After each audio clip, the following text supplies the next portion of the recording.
I like literally just got out of my PJs and got on the bike, so I'll have coffee later.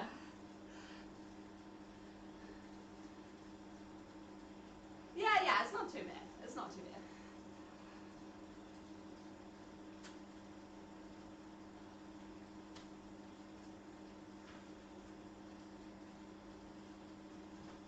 Yeah, Aussie's a lot earlier than us. Like it's like 4 in the morning there.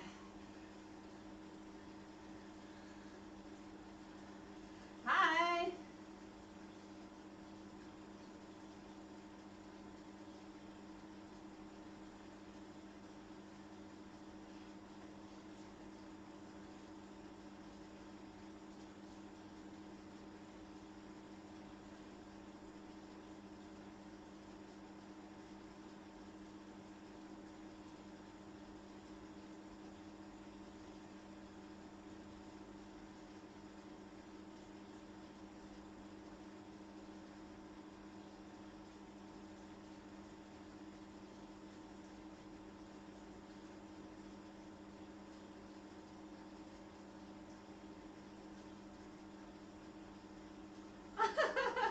This is so funny.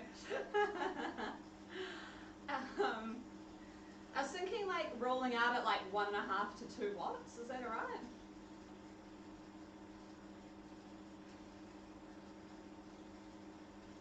It's not very long.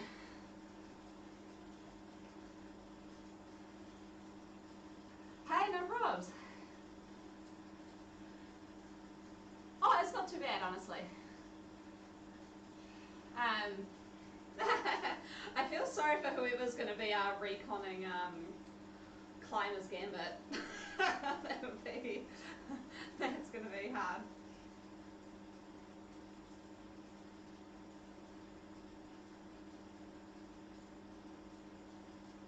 Oh, sure, yeah.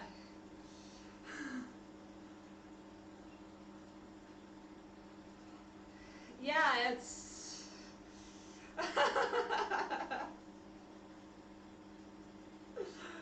Oh, that's funny.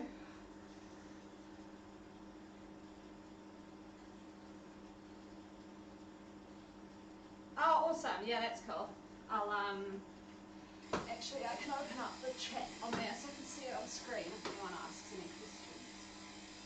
It's always a bit nerve-wracking getting off the bike a couple of minutes ago.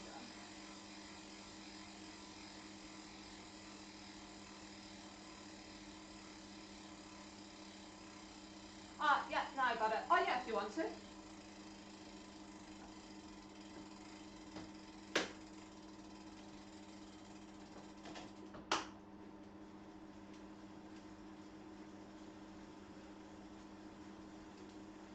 So I guess people just ask questions along the way, yeah?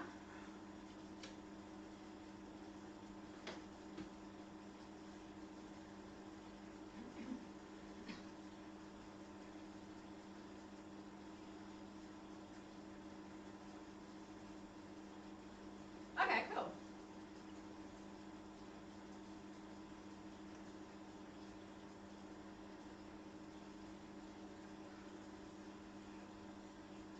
Oh, yeah, yeah, I know that.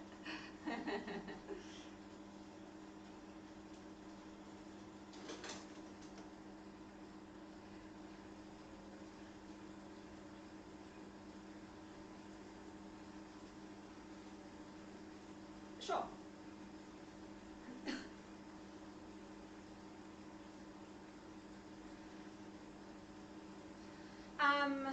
No. We did once, but then what happens is because if someone has a dropout or if someone's not feeling good, then the order is immediately wrong because you have to like adjust on the fly. Do you know what I mean? So yeah, we did it once and then I realized like within not that long someone had dropped off and it was really confusing then.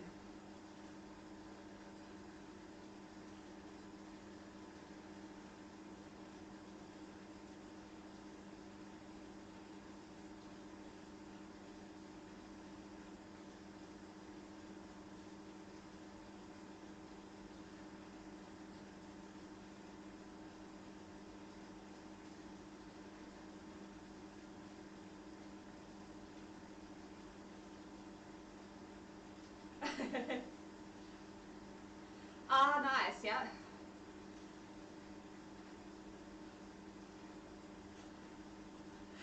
Is this Tennille? Ah, okay. I was gonna say, is one of your teammates is Tennille Irish?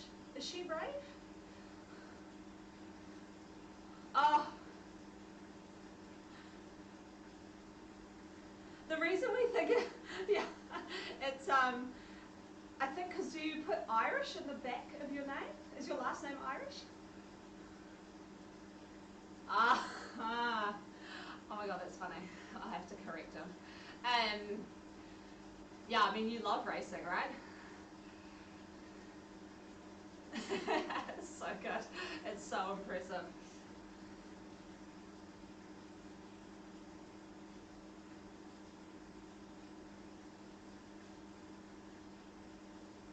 Oh, nice.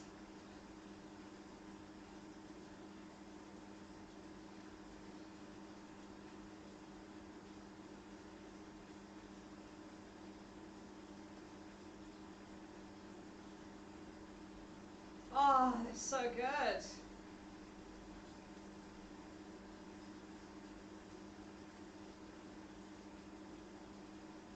I do. It's really cool, and it's really like on point. It's that like fade that all the pro women have got in the pro peloton now. Did you design it, Fran? Ah, thought it looked like one of yours. Oopsie.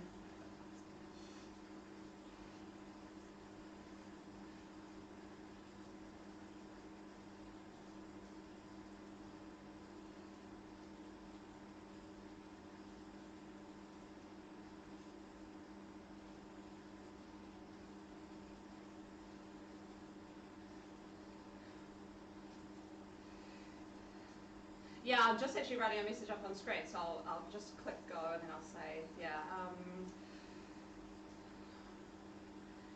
Yeah, so this part,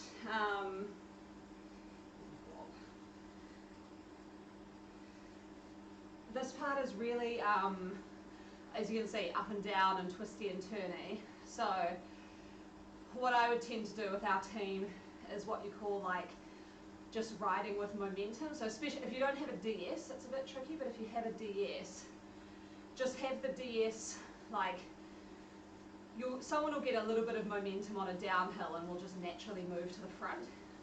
So when that happens, you just say, okay, that person's on the front now. Okay, next person on the front. So you all end up putting in a bit more of an effort, but the DS can kind of keep it under control, if that makes sense.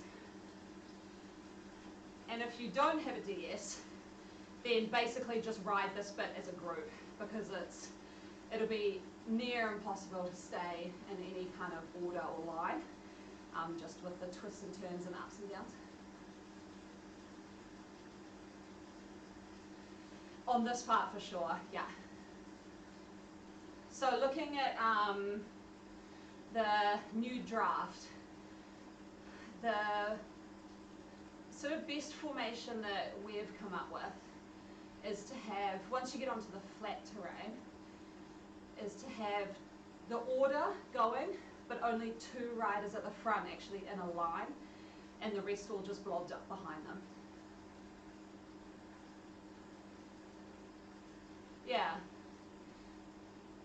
Yeah, otherwise we found it gets a little bit stressful trying to keep, especially 6 riders in a line, because the draft isn't as sticky, and the rider behind can push the rider out who's in front of them. So then when that happens, it kind of just gets really messy.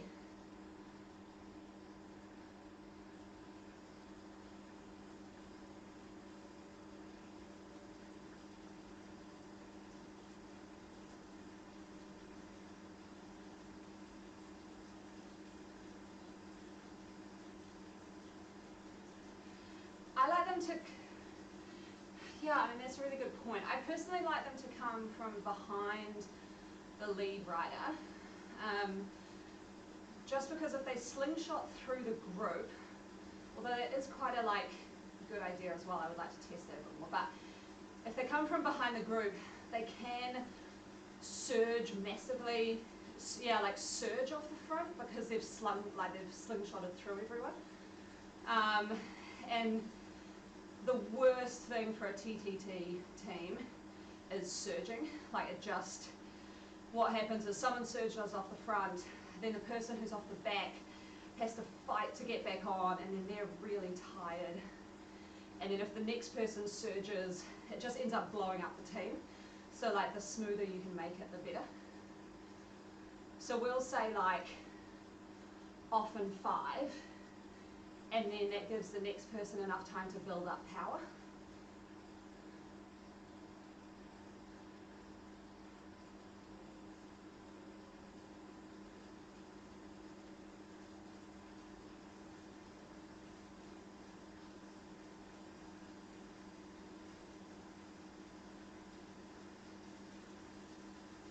They drop off. Yeah. So you want to keep you don't want to have any momentum and speed loss in between. So yeah, they'll not drop off until the speed has been maintained with that person who's come to the front.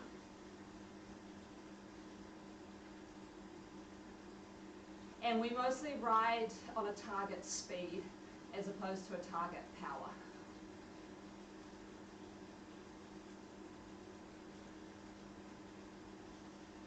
Yeah, just because it's, on this course, obviously that twisty bit will be a bit hard, but when it gets flat, it's kind of good to keep a target speed. But if you've reconned it and you've practiced, you know what your power is to keep that speed anyway.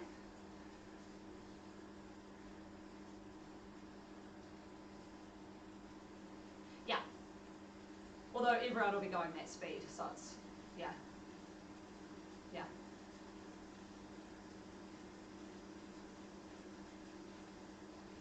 What was that, sorry? The which part?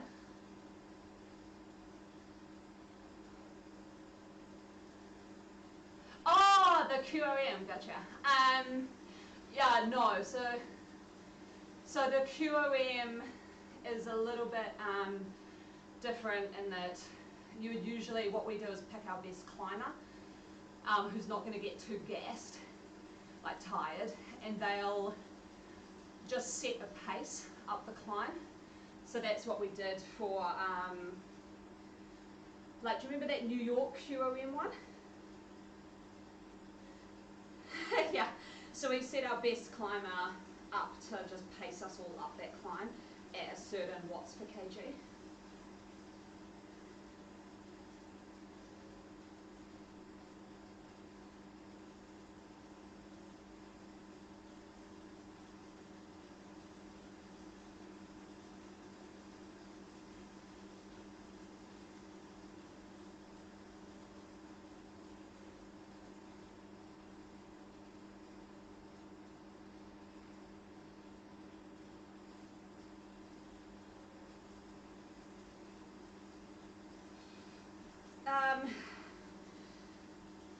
Yeah, so the question's around like how long do you have on the front for each rider? Yeah, another good question. So this is where a really good DS comes into play, in my opinion.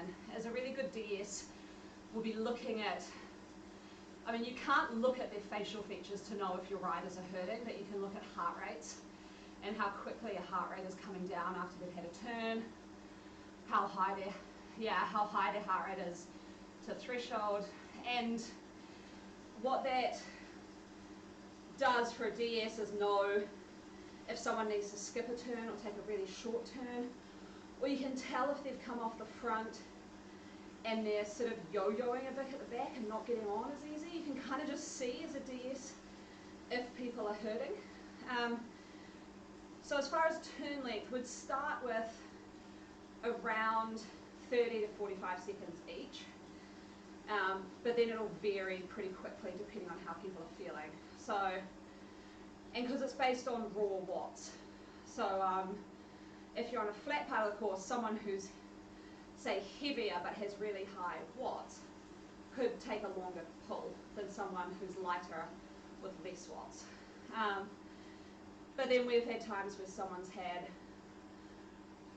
a really, really good day You know, they could be taking 1.5 minute, 2-minute turns on the front, just because they're feeling good. So I guess in answer to your question, it's sort of, you start with a goal, maybe 30, 45 seconds a minute, but it'll vary on the race depending how everyone's going.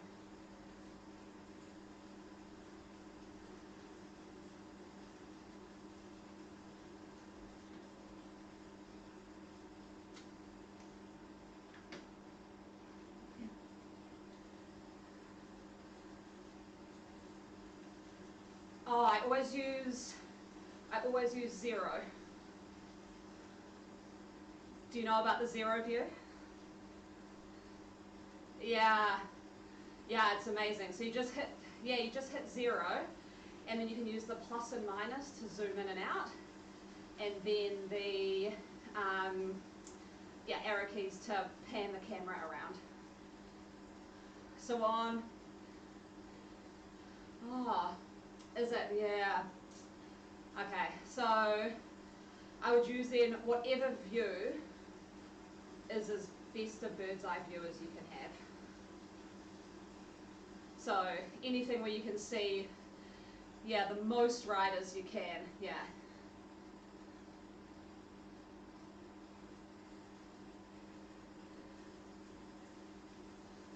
Oh, really? Interesting. Yeah.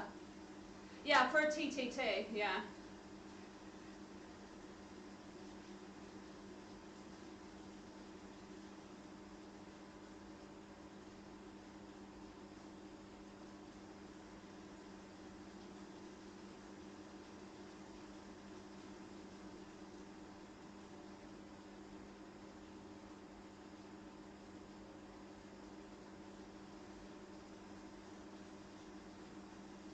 Oh, yeah.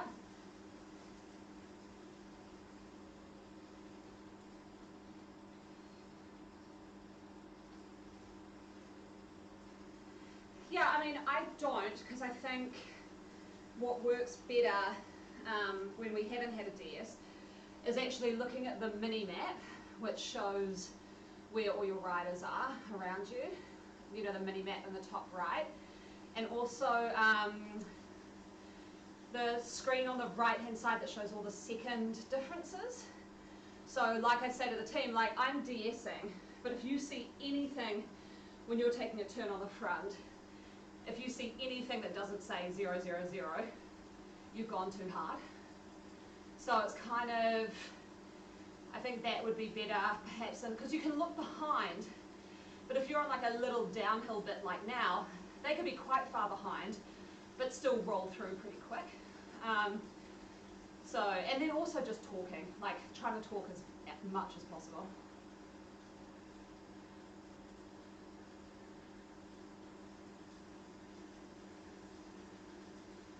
Yeah.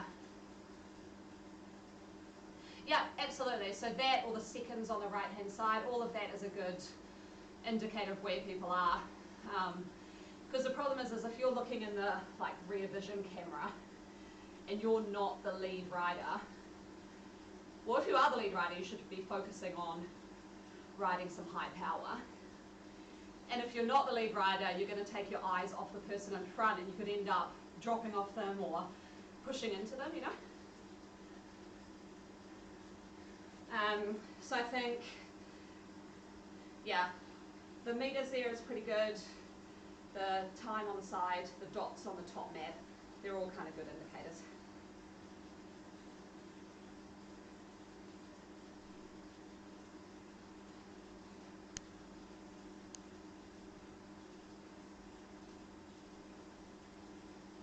Yes. As you can see, I love them, that they're there.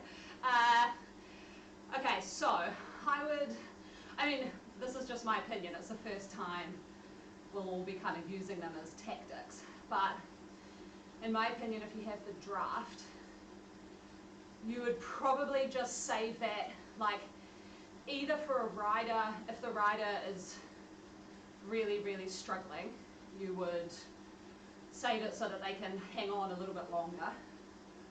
Or, yes, yeah.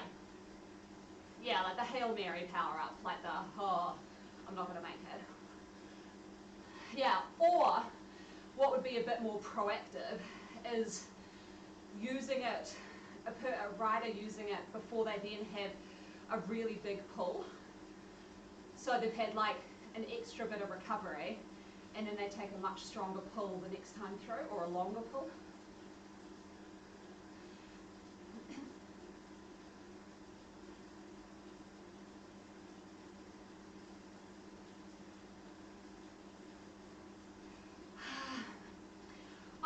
I personally wouldn't, because you're only going to go through that banner once. So the chance of you all getting a power up that's going to work well together, like say you get an arrow, then if 2 people drop an arrow, it's actually probably not as beneficial in my opinion as one person dropping an arrow at the front, then the next person who takes their turn drops an arrow, then, you know, so you could kind of like, instead of it being a 15-second benefit, if 3 people had it and you took them, you know, 1, 2, 3 in order, that's 45 seconds of benefit.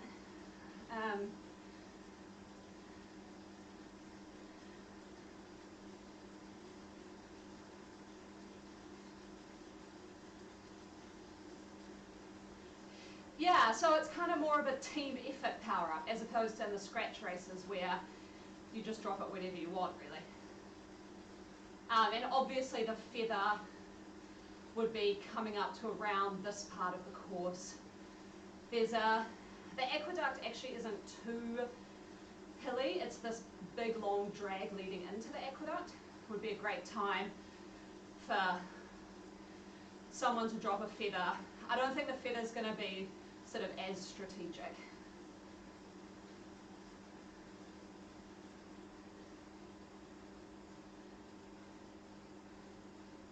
Yeah. Yeah, more of an, yeah, exactly.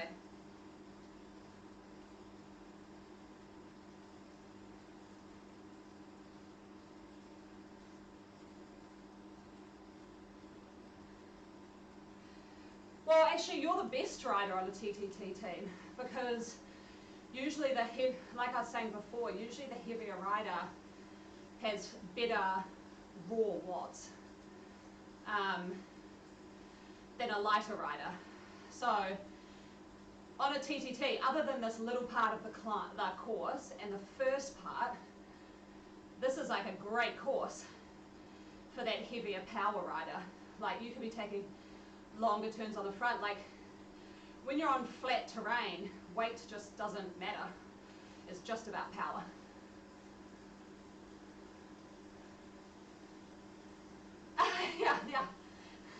Yeah. And if you're a lighter rider, the TTTs are actually really hard because you don't have those watts that you can sort of push up as much. It's fine on a climbing bit, but not many TTTs have significant climbs unless you're doing Elder's Lift or something.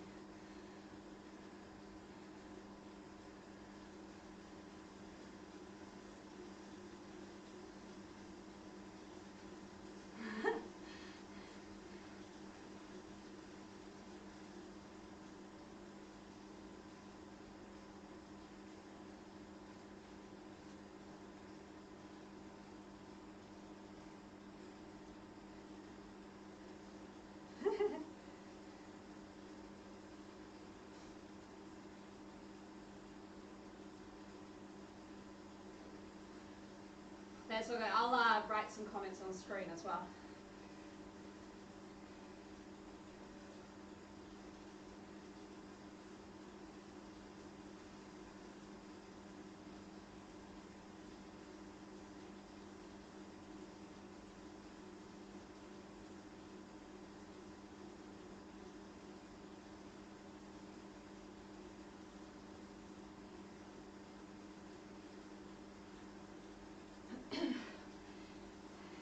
Yeah, it's this hill, so depending on sort of the profile in your team, so we would have the lighter riders push the pace up the climb, and then on this long downhill bit, your heavier riders are going to have enough momentum to then catch up to the lighter riders even if they got dropped a bit on the climb. So I think it's kind of a don't worry too much if you spread out on the climb, because just naturally you'll probably all come back together on this downhill anyway.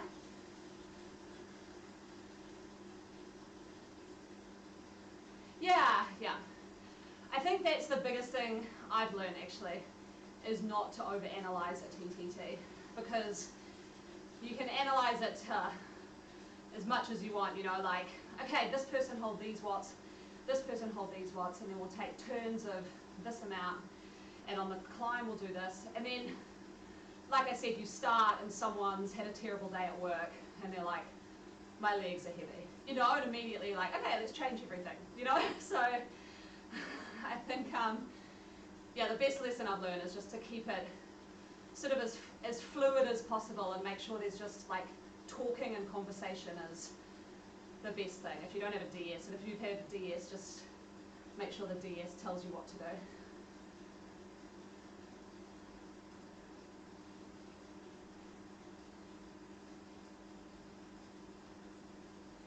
Yeah, exactly. Yeah, so a good DS is the one who takes away all the conversation.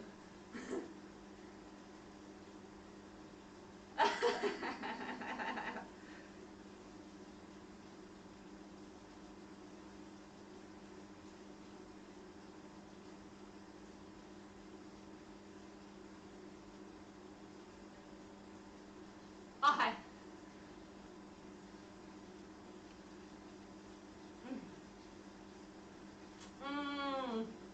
Oh no.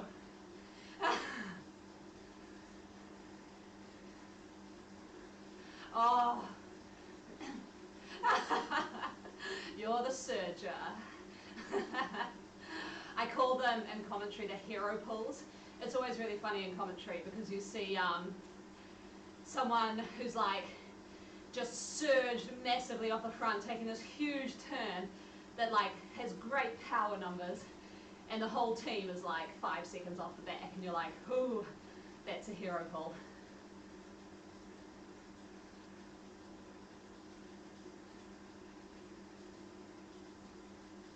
Good, that's nice.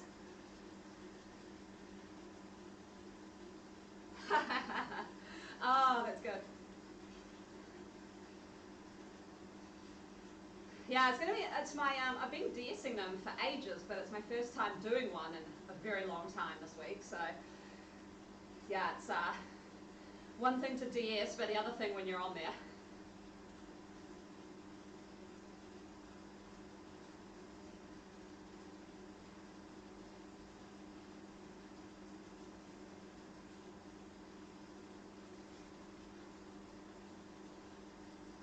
Yes, so we have had like strategic drop points. So there'll be a part of the course where it doesn't really matter anymore as much if you've got 6 or 5 or 4. But we don't, unless someone is obviously like not as good, we wouldn't say who the person is, because again, that person can have a great day, right? So what we would more pick a part of the course, or the DS would, where they'd be comfortable if someone's hurting, just to say, drop, you're fine. So a really good example of that would be the course, you know, around London, where you go like flat, and then you kind of head, not into the climbs, but into that rolling terrain of Richmond Park. And then once you exit that, you've only got like 1,500 metres till the finish line. So that part was like a strategic dropping point, because on the flats, you want everyone together, because 6 people is far more beneficial than 4. But then on that climbing bit, we had a rider who just, you know, it was really hurting, so we said just drop, because you only had sort of 3K to go, and it was rolling, and it was hard to stay in an order anyway. So yeah, I'd more pick a part on the course. This course, I don't think, like if this course was in reverse, the RGV one, you'd say probably when you got into the twisty part, you'd be comfortable dropping a rider. But this course, because it's in reverse, you almost want to just kind of do everything you can to keep everyone together. Because if you drop someone on the QOM, you've still got a long way to go with flat riding to the finish line.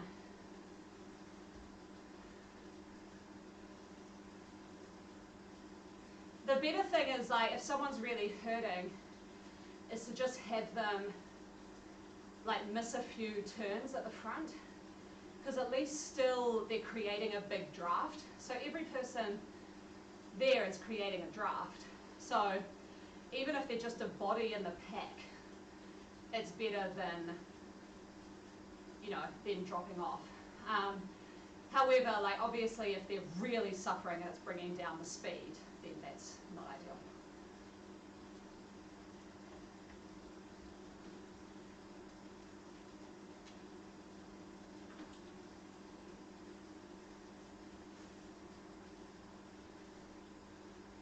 Oh, exactly, yeah. So you'd want to always have one person at least who is having a turn, so that their power is bringing up the speed of the group, even if you're not in a straight line.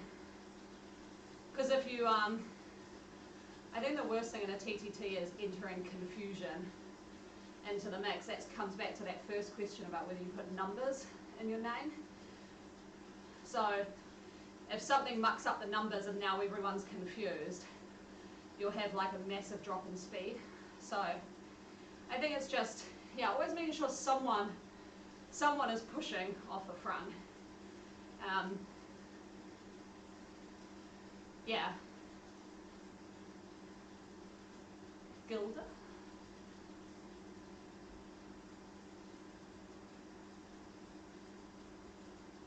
Yeah, I just saw that, yeah.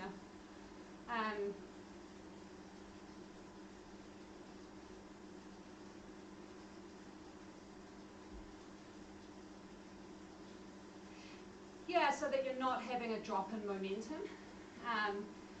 But that's where I was sort of bringing in the try not to have any confusion, because that's where you drop the speed, because you're like, okay, I'm dropping, and then it's like, who's up next? Who's going next? And then suddenly that person's dropped, no one's at the front, and you've massively dropped your speed. So really clear and concise communication.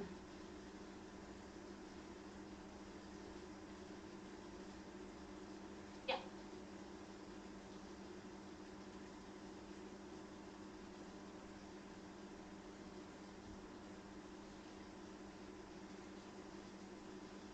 Yeah, like, I mean, without sort of overthinking it, it's just sort of being like 5, and then you know that person is about to come off.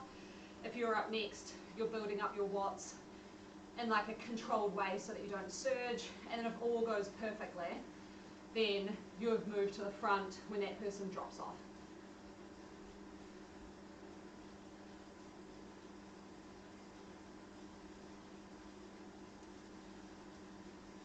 Yeah. Exactly, so there's no drop in momentum at all. So there may be like a second where you're both at the front, but it's very short, and then that person will drop pretty quick. Because if they've said, well, I know in our case, if they've said off in 5, they're hurting. So as soon as that person is next to them, they're gone. Like, they're not hanging around.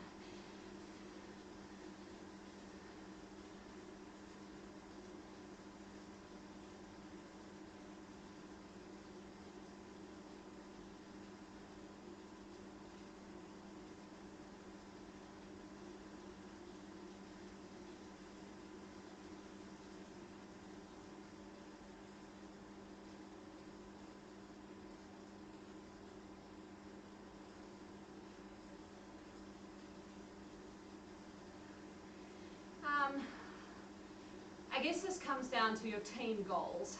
So if your goals are to go out and have some fun and ride together as a team, and you know, you might have new people on the team that you don't want to sort of turn off Zwift, then I would be saying, it's that person's turn, drop back, and then just say to that person, take a short turn, you know. And if the best sort of lever you have to manage if people are feeling good or bad is how long they're on the front.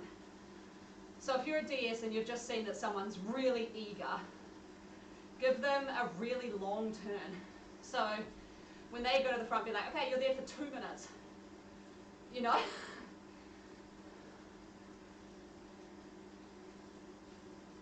No, I mean sometimes, yeah, sometimes on bits of the course, even like this bit, like it's slightly rolling, people may move to the front just through their own momentum, you know? And I think this is where, as a DS or as a team, you've got to make the call, okay, was that enough momentum that that person then should just take the turn, even though it's not their time? And sometimes that's best, you know, because if you're trying to desperately stay in an order and then that person in the front is now at the back just because of momentum, I'd just say whoever's moved to the front, be like, okay, you're on the front. And then, like, in our TTTs, our order by the end of the race, especially if it's a little bit rolling, has totally changed. It just depends on, yeah, who's good, who's pulling through with momentum. So it's very, very fluid.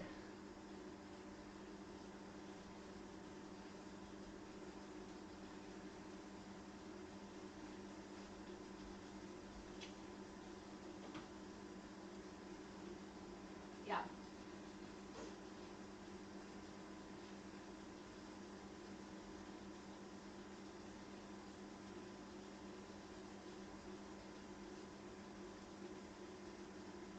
Yeah. So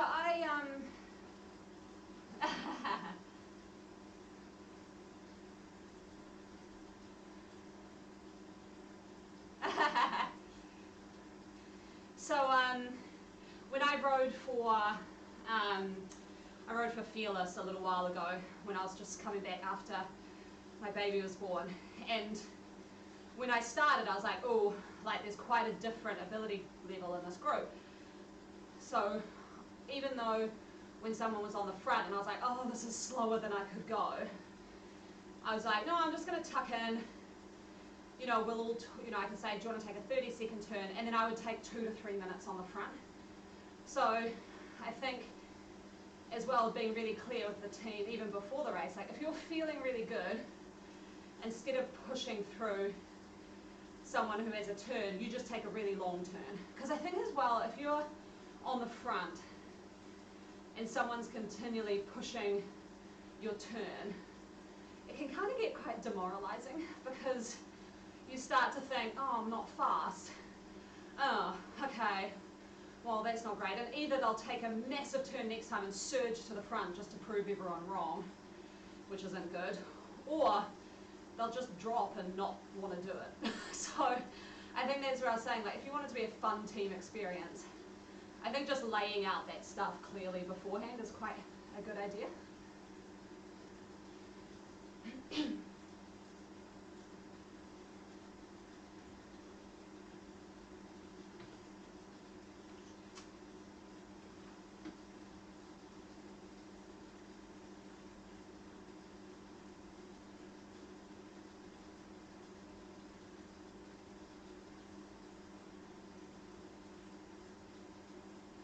Yeah.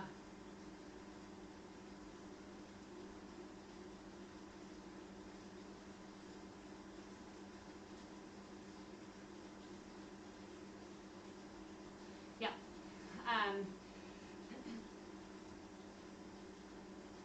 No, you go.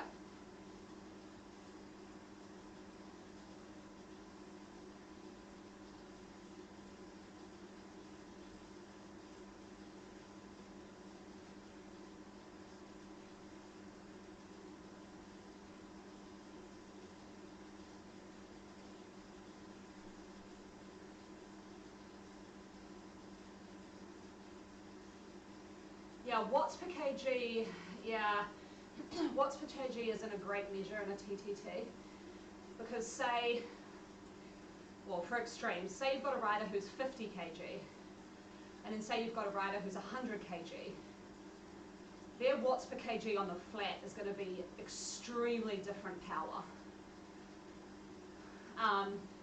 And it's the power that's pushing you on the flat road. It's different on a climb, but yeah, so watts per kg is quite a tricky one. Even in the group we're riding in now, if you look, I'm riding about 2, other people are sort of 1.7, 2.7, 1.5. So it's quite, like if I drop to what someone heavier is riding, I'm going to get dropped off the back because my raw watts aren't as high.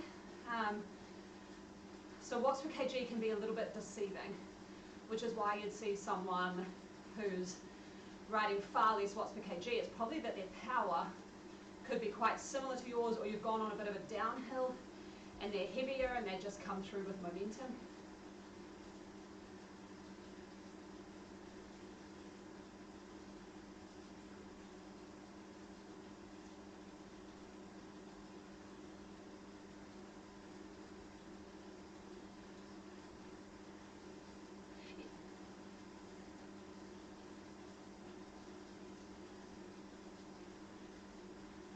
Yeah, so that's kind of where I would be saying, yeah, if someone's coming through with a good amount of speed, you'd be saying, get on their wheel, and you just take a turn now, even if it's not their turn, obviously. Just be like, just take a little turn on the front, let's keep this speed.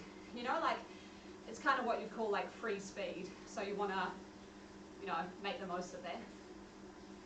Yeah. Yeah, exactly. Yeah, yeah. And then you need to tell them to slow down. But yeah, if they're pulling through, and this is where a DS who's kind of looking with like a bird's eye view, they'll see that rider coming way before you will if you're on the front. So they can say, you know, Fran's coming through with speed, get on her wheel, Fran, take a 20-second turn here. And that's kind of how you'd call it.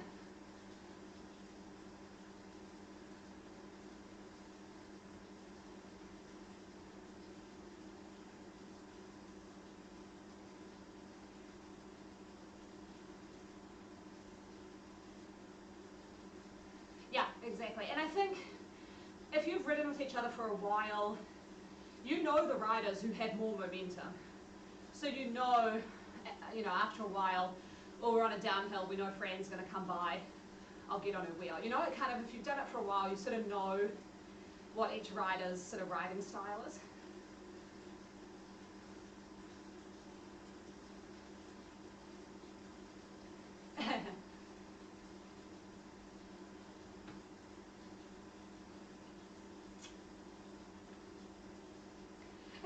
Yeah.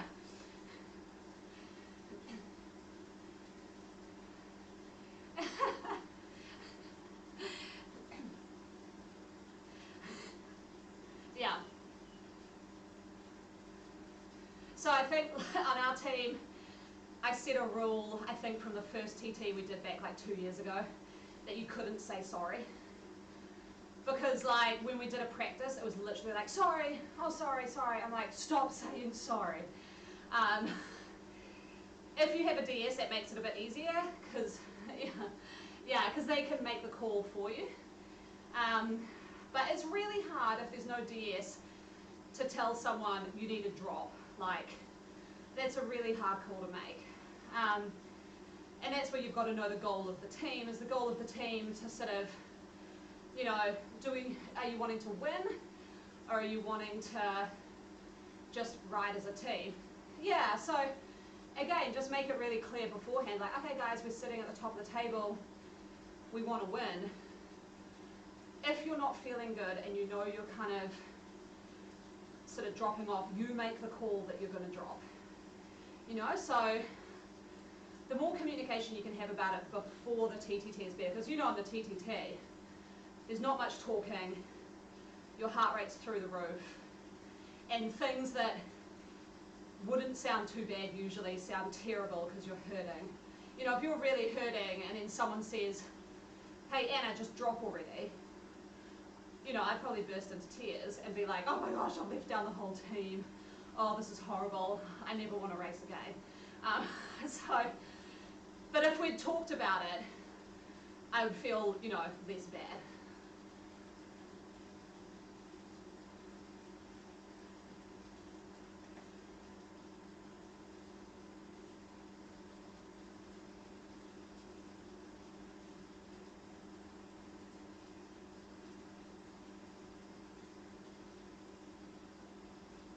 Yeah.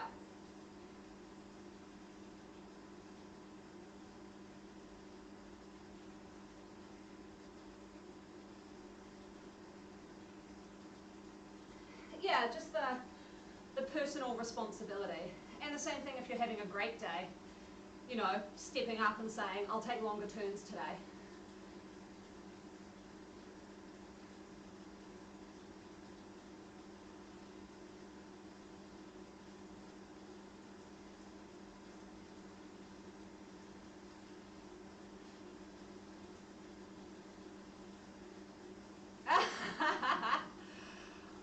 So who am I riding next to now? This is my favorite Tron. Oh, I can't see the name. So is it Lorilla? It's the Tron that's like that purple. Ah, okay. And I find it so hard to get this Tron, but it's like the sort of purple Tron or pink Tron or purple Tron with the pink wheels, like the two-tone Tron. I think that looks great with your kid.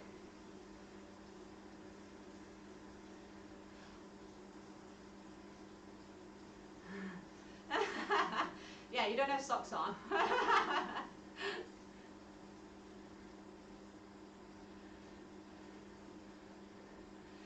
Yeah, I mean, orange would look good, even yellow would look nice. I mean, because your kid's got like a great fade of colours, it would go with a lot actually.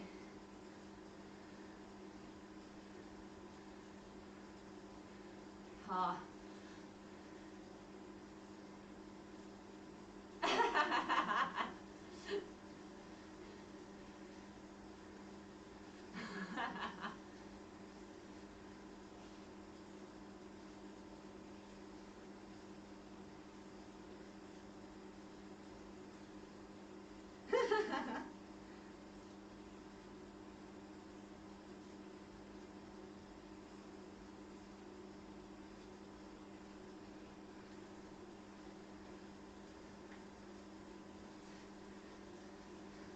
Oh, you guys are awesome.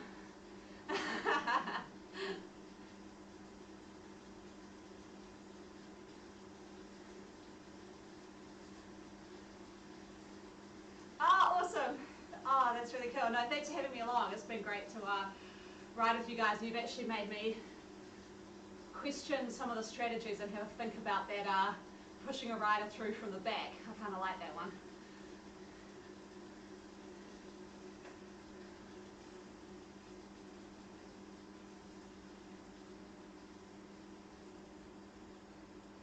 Yeah, no probs. And I guess I'll ask you guys questions now since we've got 6 minutes left. So, how long ago did RAVE start?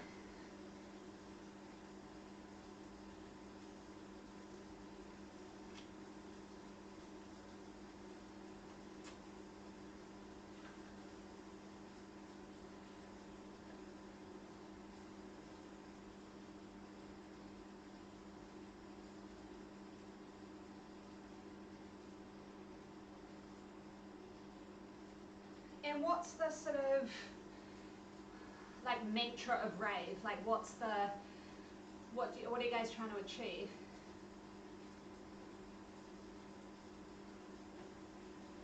Nice.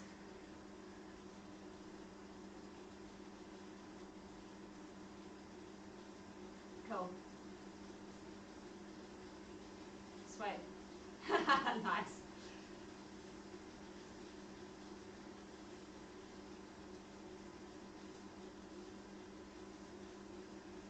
Okay.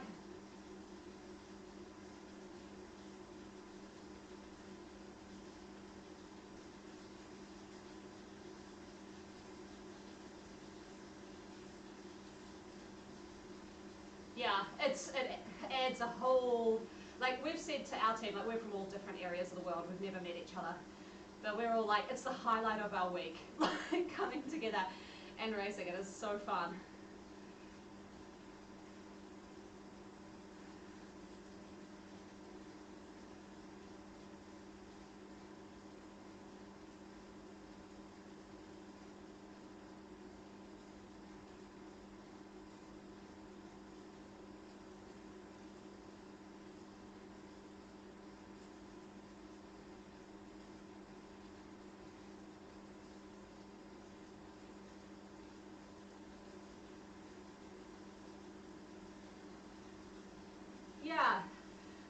I know for me, sort of, I'm at home with 3 little kids, so I don't, you know, have as much of a social life as I used to. So it's really nice to kind of come on and actually talk to people. It's quite, yeah, it's like when you feel like you're stuck at home a bit, especially in the last couple of years with everything going on. Yeah, it's been amazing to sort of open up the world a bit in your basement.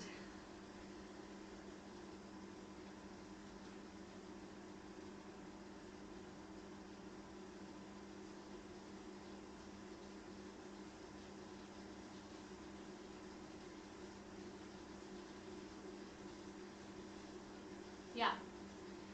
Yeah, exactly. Oh, awesome.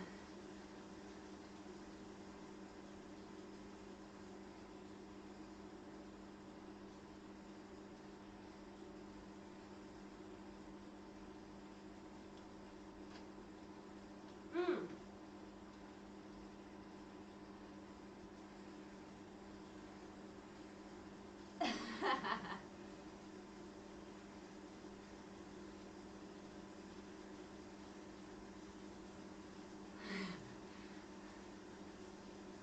Yeah, that's cool.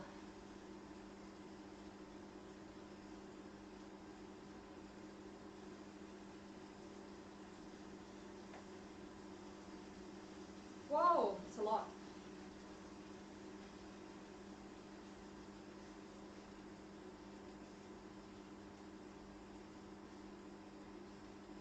Yeah, that's perfect. That's what you want in a team, right? Because it's, I mean, the thing from like commentating that I've noticed is at the moment I'm covering the C woman. And I mean, it's just as tactical and just as exciting as the A woman. So there's no sort of difference between the categories. Everyone is competitive and wants to have a good race. So yeah, I like that. That's cool.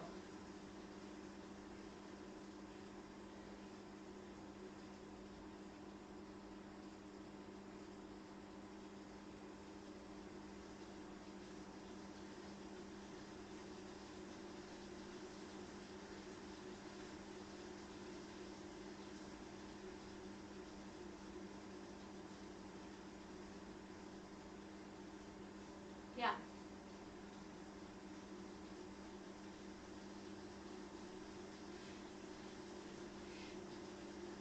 Yeah, I found, oh yeah. No, you go. Oh yeah.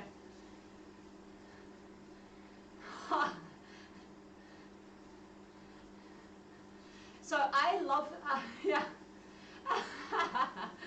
I love the chat if it's positive, but last week in the A men, it got really negative, and I just like cut them from the broadcast. And I knew that like a few people would be watching, so I was like, I'm not bringing back the A men until they stop that chat. Like, because I like the positive chat. I think it's great, but I know, and if I'm like from commentary, it's great, but if I'm racing and I'm really, really hurting, and someone's like, hey, how's everyone going? I'm like, shut up. I'm so tired. And then I just think, like, it kind of gets in your head because you're like, how can they type? I'm like barely like peddling here. So yeah, but in the pens, yeah, I like a lot of chat.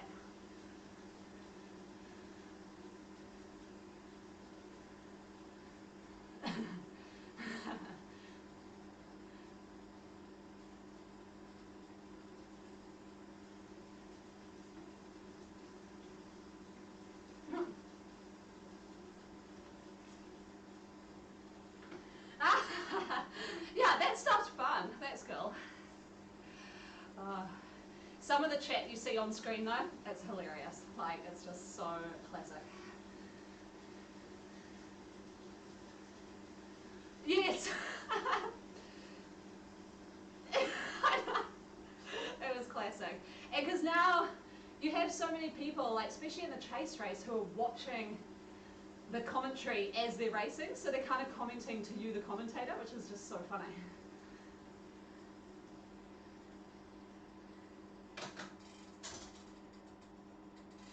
Yeah, thanks guys. Yeah, no problems. You guys have a great race. Awesome, thanks guys. See ya. No problems. Bye.